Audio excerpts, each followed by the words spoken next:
एकनाथ शिंदेने उपमुख्यमंत्री म्हणून नाही, एक मिनिट, कुणी काय करावं ते एकनाथराव शिंदे साहेबांच्या वाटणीला काय जागा येतील आणि कुठली पदं येतील त्याबद्दलचा निर्णय घेण्याचा पूर्ण सर्वस्वी अधिकार हा शिंदे साहेबांचा आहे. आमच्या बाजूला येतील तो आम्हा लोकांना आहे, त्यांच्याबद्दल मी कसं सांगू शकतो. तुमचं मुख्यमंत्री म्हणून जास्त नाव चर्चेत आहे तुमच्या कार्यकर्त्यांना? नाही, कार्यकर्त्यांना काही जरी वाटत असलं तरी शेवटी प्रत्येकाची संख्या किती आली, कुणाचे किती लोक निवडून आलेत याबद्दल पण पाहिलं जातं. मागच्या 2.5 वर्षापूर्वीची गोष्ट वेगळी होती, आताची परिस्थिती वेगळी आहे. अमोल मिटकरी यांनी जे ट्विट केलं आहे कशाबद्दल? ते तुम्ही जे एजन्सी दिली होती त्याबद्दल जे त्यांनी ट्विट केलं आहे, तुमच्या मुलांनी पण आता ट्विट केलं आहे की त्यांचं जे मत आहे ते मला त्याबद्दल नो कॉमेंट्स. काय ते तुम्ही ना एवढं राज्याचं महत्त्वाचं सरकारचं आता उद्या 13-13.5 कोटी जनतेचा कारभार कुणाकडे द्यायचा आहे आणि नको त्या गोष्टीला का तुम्ही महत्त्व देता? त्याला फार महत्त्व द्यायचं कारण नाही. ईव्हीएम बद्दल राज ठाकरे किंवा मनसेकडून सुद्धा प्रश्नचिन्ह उपस्थित केला जातो. आपण सगळेजण न्यायव्यवस्थेला महत्त्व देतो ना. संविधान कालच आपण सगळ्यांनी संविधानाचा बद्दल संविधान वाचन केलेलं आहे.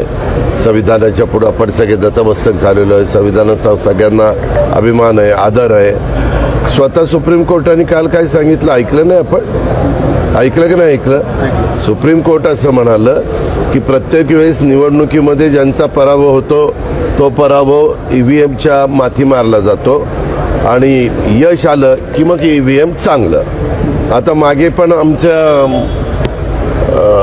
लोकसभेच्या निवडणुकीच्या निमित्तानं महाराष्ट्रात महायुतीचा अतिशय खराब परफॉर्मन्स आपण पाहिला, परंतु आम्ही त्याला ईव्हीएमचा दोष दिलेला नाही. ईव्हीएम काय आज नाही, वर्षानुवर्ष ईव्हीएम चाललेलं आहे.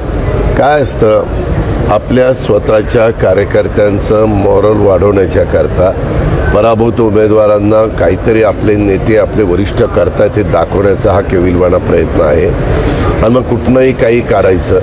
आता पश्चिम बंगाल तिथं ईव्हीएम चांगलं, त्याचा निकाल लागला. पंजाबचा निकाल लागला, दिल्लीचा निकाल लागला, कर्नाटकचा निकाल लागला, केरळचा निकाल लागला, तेलंगणाचा निकाल लागला. तेव्हा ईव्हीएम फार सुंदर, एकदम फर्स्ट क्लास.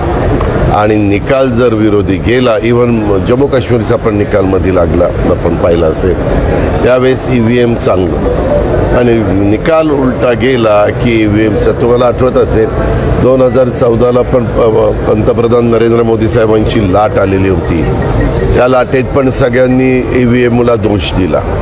त्यानंतर 2019च्या निवडणुका झाल्या, त्यावेळेस कमी अधिक प्रमाणामध्ये बोलले, परंतु आता 2024च्या निवडणुकीमध्ये बऱ्यापैकी जागा विरोधकांच्या आल्या, त्यावेळेस ईव्हीएमच्या बद्दल कुणी वक्तव्य केलं नाही. बरोबर नाही. शेवटी हे काही एका दिवसात घडत नसतं. ईव्हीएमचं मशीनच्या बद्दल कुठल्याही प्रकारचे जगातल्या कुठल्या देशांचे दाखले द्यायचे. पुतीननी असं केलं, रशियाने तसं केलं. अरे त्यांचं किंवा अमेरिकेत ईव्हीएम वापरलं जात नाही. अमेरिकेतमध्ये बॅलेट पेपर वापरला जातो, परंतु ट्रम्प मागं गेल्या 4 वर्षापूर्वी पडले, पराभूत झाले, ह्यावेळेस निवडून आले. अशा गोष्टी चालतात. शेवटी जनतेच्या लोकशाही आहे, जनतेच्या मनामध्ये जे काही असतं ते जनता जनार्दन ठरवत असतात. यावरून आता राज ठाकरे असतील, शरद पवार असतील, आम्हाला त्याच्यामध्ये कुणी कसलंही आंदोलन केलं तर सर्वोच्च आहे. एक तर इलेक्शन कमिशननी सांगितलं की आमचा पूर्ण त्याच्यावर विश्वास आहे. दुसरी गोष्ट, आपण सुप्रीम कोर्टाला ते देतील तो निर्णय अंतिम मानतो. त्यांनी सांगितलं की हे बरोबर आहे. बाकीच्या याला मी तुम्हाला काय सांगतो, या लोकांचे दारुण पराभव झालेले आहेत आणि मग ते दारुण पराभव झाले असताना कसं सांगायचं की आपला दारुण पराभव झाला.